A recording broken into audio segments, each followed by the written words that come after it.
सभी को राम राम। तो इस भाग में हम तुलसीदास जी की जीवनी का दूसरा भाग पठन करेंगे। तो आइए श्रवण करते हैं तुलसी जी के जीवन का अगला भाग, जो कि इस प्रकार से है। जब तुलसीदास जी ने रामचरितमानस जी की रचना कर दी, इसके बाद भगवान की आज्ञा से तुलसीदास जी काशी चले गए। वहाँ उन्होंने भगवान विश्वनाथ और माता अन्नपूर्णा को भी श्री रामचरितमानस सुनाया। रात को पुस्तक थी श्री विश्वनाथ जी के मंदिर में रखी गई। सुबह जब पट खोला गया तो उस पर लिखा पाया गया सत्यम शिवम सुंदरम, और नीचे भगवान शंकर की छाप भी थी। उस समय उपस्थित लोगों ने सत्यम शिवम सुंदरम की आवाज़ भी कानों से सुनी।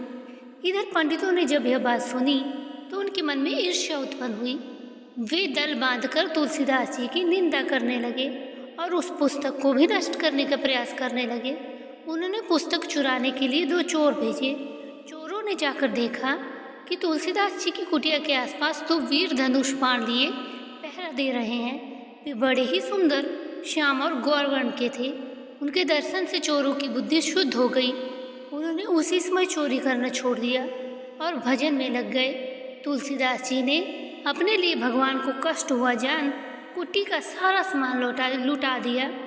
पुस्तक अपने मित्र टोडरमल को दे दी। इसके बाद उन्होंने दूसरी प्रति लिखी। उसी के आधार पर दूसरी प्रतिलिपियां तैयार की जाने लगी। पुस्तक का प्रचार दिनों दिन बढ़ने लगा। इधर पंडितों ने कोई उपाय न देख श्री मधुसूदन सरस्वती जी को उस पुस्तक को देखने की प्रेरणा दी। श्री मधुसूदन सरस्वती जी ने उससे देखकर बड़ी प्रसन्नता प्रकट की और उस पर अपनी सम्मति लिख दी। इस काशी रूपी आनंद वन में तुलसीदास चलता फिरता तुलसी का पौधा है। उसकी कविता रूपी मंजरी बड़ी ही सुंदर है, जिस पर श्री राम रूपी भंवरा सदा मंडराया करता है। पंडितों को इस पर भी संतोष नहीं हुआ। तब पुस्तक की परीक्षा का एक और उपाय सोचा गया। भगवान विश्वनाथ के सामने सबसे ऊपर वेद, उसके नीचे शास्त्र, शास्त्रों के नीचे पुराण और सबसे नीचे रामचरितमानस रख दिया गया। मंदिर बंद कर दिया गया। प्रातःकाल जब मंदिर खोला गया तो लोगों ने देखा कि श्री रामचरितमानस वेदों के ऊपर रखा हुआ है।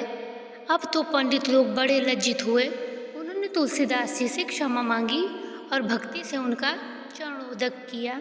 तुलसीदास जी अब औसी घाट पर रहने लगे। रात को एक दिन कलियुग मूर्त रूप धारण करके उनके पास आया और उन्हें त्रास देने लगा। गोस्वामी ने हनुमान जी का ध्यान किया। हनुमान जी ने उन्हें विनय के पत्र रचने को कहा। तब इस पर गोस्वामी जी ने विनय पत्रिका लिखी और भगवान के चरणों में उसे समर्पित कर दिया। श्री राम ने उस पर अपने हस्ताक्षर कर दिए और तुलसीदास जी को निर्भय कर दिया। वर्ष 1623, आयु 123 वर्ष।